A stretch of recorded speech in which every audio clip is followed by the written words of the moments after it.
లోక్సభ ఎన్నికలు స్వేచ్ఛగా జరగలేదు. ఈ మాట ఎక్కడన్నారు రాహుల్ గాంధీ గారు అమెరికా పోయి. నిన్న మొన్న కూడా అనుకున్నాం, రాహుల్ గాంధీ గారు భారతదేశం యొక్క విలువను, భారతదేశం యొక్క ఇజ్జత్తును విదేశాలకు పోయి తీయడం అనేటువంటిది చాలా గర్హనీయం. ఇది ప్రతి ఒక్కరు తప్పు పట్టాల్సినటువంటి అంశం. స్వేచ్ఛగా ఎన్నికలు జరగకపోతే కాంగ్రెస్కు 99 మంది ఎంపీలు ఎట్లా గెలుస్తారు? స్వేచ్ఛగా ఎన్నికలు జరగకపోతే కాంగ్రెస్కు 99 మంది ఎంపీలు ఎట్లా గెలుస్తారు? కాంగ్రెస్ కొన్ని రాష్ట్రాలు, తెలంగాణలో కాంగ్రెస్ అధికారంలోకి ఎట్లొచ్చింది? ఎన్నికల కమిషన్ దీనిపైన స్పష్టంగా ప్రకటన చేయాలి. చేసి ఇట్లా విపరీతమైనటువంటి ఆరోపణలు చేసేటువంటి వాళ్ళు ఎక్కడో ఒక చోట, ఇప్పుడు మాచర్ల దగ్గర పిన్నెల్లి రామకృష్ణారెడ్డి సీసీ కెమెరాలో ఆయన ఈవీఎంను పలగొట్టేటువంటి వీడియో దొరికింది. ఆ వ్యక్తిగతంగా అక్కడ జరిగేటువంటి అంశాన్నిగా చూడాలి. కానీ రాష్ట్రం మొత్తం అట్లనే జరిగిందంటమా? జగన్ గెలిస్తేనేమో చంద్రబాబు నాయుడు ఈవీఎంల మీద ఆరోపణ చేస్తాడు, చంద్రబాబు నాయుడు గెలిస్తేనేమో జగన్ ఆరోపణ చేస్తాడు. వాళ్ళు గెలిస్తేనేమో మంచి, వాళ్ళు గెలవకపోతేనేమో చెడు ఉంది. ఇదేనా పద్ధతి? సేమ్ అమెరికాలకు పోయి భారతదేశం యొక్క విలువను తీసేయాల్సినటువంటి పరిస్థితి ఎందుకు వచ్చింది? కాంగ్రెస్ పార్టీ సమాధానం చెప్పాలి. రాహుల్ గాంధీ గారు ఎప్పుడు విదేశాలకు పోయినా ఏదో ఒక కాంట్రవర్సీ చేయడము, భారతదేశంలో ఉన్నటువంటి ఆర్ఎస్ఎస్ మీద అక్కడ పోయి, ఆర్ఎస్ఎస్లో ప్రపంచ దేశాలు ఎక్కడైనా ఏమైనా తప్పు పట్టినాయా? ఉగ్రవాదాన్ని అమెరికా పోయి మీరు నిజంగా మీకు దమ్ముంటే ఉగ్రవాదం మీద మాట్లాడాలి, ఉగ్రవాదానికి వ్యతిరేకంగా మీరు చేసేటువంటిది మాట్లాడాలి. కానీ దాని మీద మాట్లాడేటువంటి దమ్ము లేకుండా కేవలం అక్కడ పోయి ఆర్ఎస్ఎస్ పైన విమర్శలు చేసి, లేకపోతే భారతదేశం పైన విమర్శలు చేసి అది మీకు శోభనిస్తుందా? ఒక భారతీయుడిగా అది మీకు గర్వాన్ని ఇస్తుందా? ఒక భారతీయుడిగా మీరు గౌరవిస్తున్నారా? ఒక భారతీయుడిగా మీరు గౌరవాన్ని పొందుతారా? ఒక భారతీయుడిగా వేరే దేశాలకు వెళ్తే ఏ దేశం వెళ్ళినా ఎందుకు ఆలడినా పొగడరాని జాతి నిండు భారతిని అని మన వాళ్ళు పదలు రాసుకొని బ్రిటిషర్ల నుంచి వెళ్ళగొట్టేసి దేశం యొక్క గౌరవాన్ని ఎక్కడ అడుగుపెట్టినా మన దేశాన్ని గొప్పతనాన్ని చెప్పుకోవాలని చెప్తే మనం పోయేమో విదేశాలలో అడుగుపెట్టేసి మన దేశం యొక్క ఇజ్జత్ ఇస్తున్నాం, మన దేశం యొక్క గౌరవాన్ని తాకట్టు పెడుతున్నాం కేవలం రాజకీయ అవసరాల కోసం. దేశం కంటే రాహుల్ గాంధీ గొప్పడా? దేశం కంటే కాంగ్రెస్ గొప్పనా?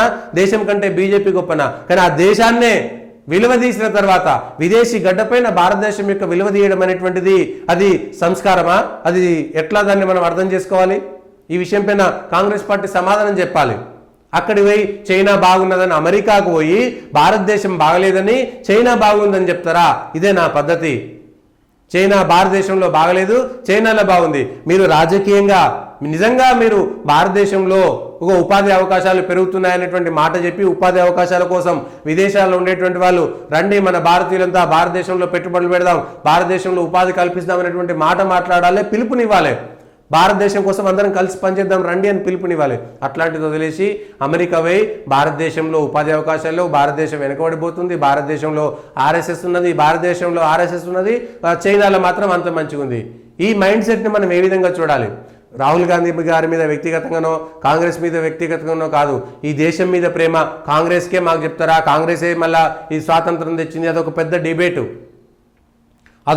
డిబేటు. కాంగ్రెస్ వల్లనే స్వాతంత్రం వచ్చిందని, టీఆర్ఎస్ వల్లనే తెలంగాణ వచ్చిందని, ఇవన్నీ కూడా నక్సలైట్ల వల్లనే శాంతి కలిగిందని, ఉగ్రవాదుల వల్లనే శాంతి కలిగిందని చెప్పడం అవన్నీ కూడా ఒక్క విధంగానే కనబడుతుంటాయి. విదేశాలకు వెళ్ళినప్పుడు మన దేశం యొక్క విలువను పెంచుకుంటామా, తగ్గించుకుంటామా? విదేశాలకు వెళ్ళి భారతదేశం మీద విషయం చిమ్మి చైనా మీద ప్రేమ కురిపించడాన్ని మనం ఏ విధంగా చెప్పాలి? చెప్పదలుచుకుంటే భారతదేశంకి చైనాకు పోటీ ఉంది, చైనా మనకంటే ఎక్కువ ముందు పడుతున్నది.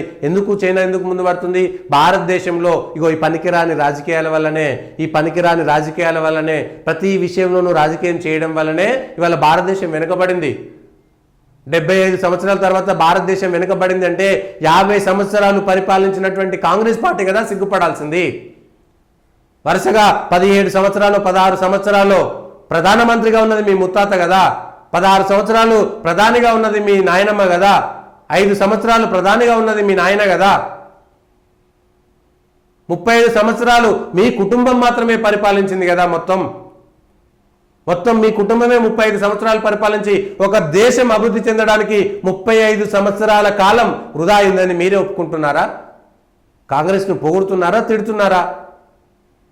పోనీ అంతకుముందు బాగా జిలుగులు జిమ్మినటువంటి భారతదేశం ప్రపంచ దేశాల్లో భారతదేశానికి బాగా గుర్తింపున్నది, అన్ని దేశాలు భయపడ్డాయి. నరేంద్ర మోడీ వచ్చిన తర్వాత భారతదేశం అడకతింటుంది.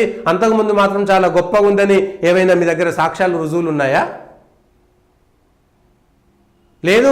భారతదేశం అంతకుముందు భారతదేశం మీద ఎవడు దండయాత్ర చేయలేదు, భారతదేశంలో ఎవడు దాడులు చేయలేదు. భారతదేశంలో 1940 ఇప్పుడు 100 ఏళ్ళు అవుతుంది ఆర్ఎస్ఎస్ వచ్చి. 1924 కంటే ముందు భారతదేశంలో ఏ ఒక్క మత కల్లోలం కూడా జరగలేదు.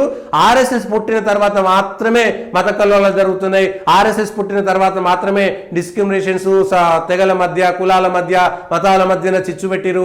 అంతకుముందు భారతదేశంలో ఎవ్వడు మతం పేరు మీద దాడి చేయలేదు, ఎవడు మత కల్లోలాలు సృష్టించలేదు, ఎవడు మత ప్రచారం చేయలేదని ఒప్పుకుంటుందా కాంగ్రెస్? 1924 కంటే ముందు భారతదేశంలో ఆర్ఎస్ఎస్ పుట్టక ముందు మరి భారతదేశంలో ఆర్ఎస్ఎస్ ఉంది. మరి పాలస్తీనాలో, ఇజ్రాయెల్లో, ఇరాక్లో, ఇరాన్లో, టర్కీలో, పాకిస్తాన్లో, బంగ్లాదేశ్లో అక్కడేం జరుగుతున్నది? బంగ్లాదేశ్లో ఎందుకు అల్లర్లు జరుగుతున్నాయి? బంగ్లాదేశ్లో ఉన్నటువంటి బంగ్లాదేశ్లో ఆర్ఎస్ఎస్ ఉందా? ఇప్పుడు వాళ్ళు దాడులు చేసిరా? లేకపోతే టర్కీలో ఎందుకు జరిగింది? అమెరికాలో ఆ విమానం ఒకటి వచ్చి గుద్దిండు ఆల్ఖైదా వాడు, అక్కడ ఆర్ఎస్ఎస్ ఉందని వచ్చి గుద్దిండా? ఆఫ్ఘనిస్తాన్లో తాలిబాన్ వాడు వచ్చి దాడులు చేస్తున్నాడు, అక్కడ ఆర్ఎస్ఎస్ ఉందని వచ్చి చేస్తున్నాడా?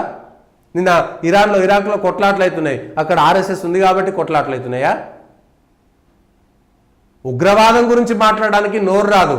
ఉగ్రవాదాన్ని అణిచివేద్దాం అందరం ప్రపంచ దేశాలని చెప్పొచ్చు, కానీ భారతదేశం యొక్క విలువను, భారతదేశం యొక్క గౌరవాన్ని విదేశీ గడ్డ మీద మనం మాట్లాడేటప్పుడు ఎంత జాగ్రత్తగా ఉండాలనేటువంటిది ఈ దేశంలో ప్రతిపక్ష నాయకుడిగా ఉన్నటువంటి రాహుల్ గాంధీ గారు మరవడము.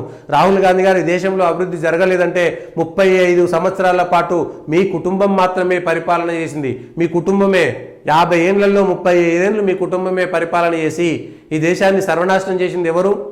1000 ఏళ్ల క్రితం, 15 ఏళ్ల క్రితం, 1500 ఏళ్ల క్రితం ఈ దేశం విశ్వగురువుగా ఉంది.